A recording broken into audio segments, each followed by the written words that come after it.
Bonsoir à tous les price actionneurs. Avant de regarder la vidéo, lisez le disclaimer. Je vous rappelle que cette vidéo n'est absolument pas un conseil en finance. Alors, notre CAC 40, eh bien, toujours la même chanson en journalier. On continue la prise de bénéfices, très légère. On reste sur le haut de notre spike.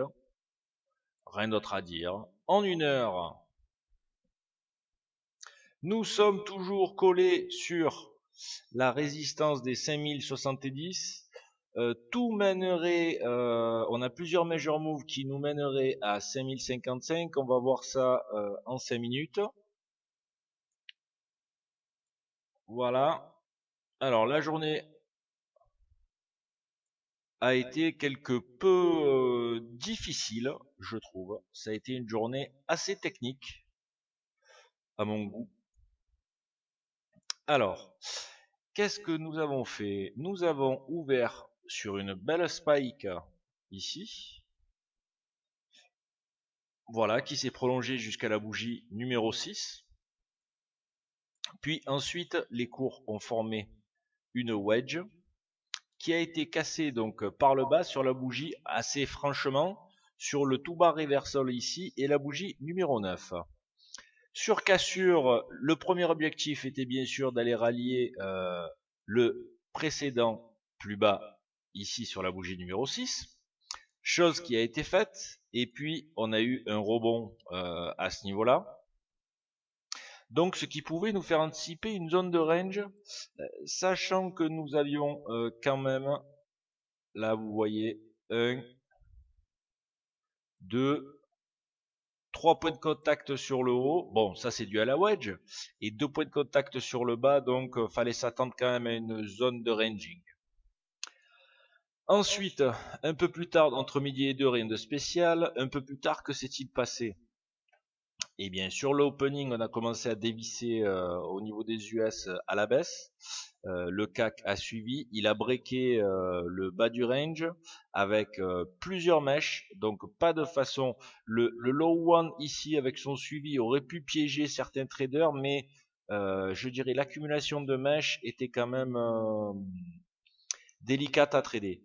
D'autre part, on pouvait déjà tracer, donc lorsqu'on était à l'ouverture, ici nous avions 2 points de contact, on pouvait déjà anticiper, puisque nous avions eu une belle spike précédemment, là ici, un spike and channel en traçant la bear trendline, et en la dupliquant, on voyait que les points, malgré tout, formaient un canal légèrement descendant. Alors là, dans tous les cas, le range et le channel sont restés d'actualité puisque nous avons rebondi violemment ici sur la fausse sortie du range et surtout sur le bas du channel, du bear channel. Remontée assez violente qui nous a ramené à réintégrer le range et à péter le haut du canal. Malgré tout, qu'est-ce qui s'est passé? Eh bien, on a refusé le break du range et on a commencé tout doucement à s'étioler pour vraiment accélérer un peu au niveau de la fermeture. Donc l'ambiance est restée quand même un peu à la baisse. Il est normal, je pense, d'avoir des réactions violentes comme celle-ci, car nous sommes toujours, malgré tout, en tendance fortement haussière. Et nous sommes à l'intérieur d'une zone de prise de bénéfices. Les 2 bougies pour l'instant que nous avons en daily ne sont pas des bougies de vente franche, ce sont que des prises de bénéfices, donc forcément elles sont fragiles et même si l'on est baissier, même si on peut s'attendre fortement à des journées de baisse, à l'intérieur il ne faut pas hésiter à rester swing. Si on a peur, si on se fait effrayer par les gros reversal bullish, on ne pourra pas tenir longtemps.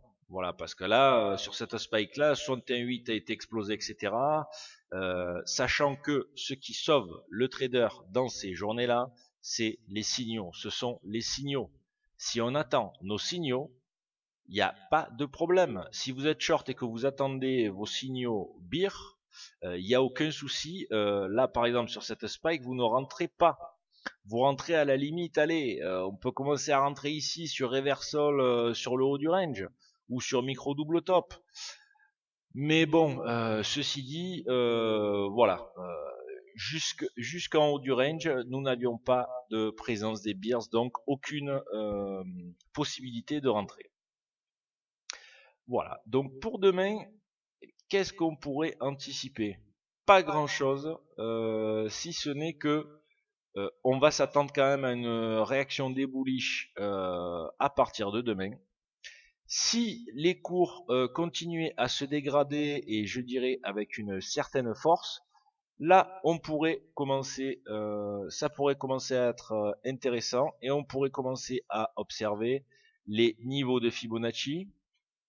Donc là nous aurions le 38,2 sur la zone des 4960, et nous aurions aussi les 5000 sur cette zone là, c'est-à-dire le retour sur la Bear Trendline pour confirmer le breakout. Bon, rien d'alarmant, mais attention. Voilà. Je vous souhaite de passer une excellente soirée et je vous dis à demain.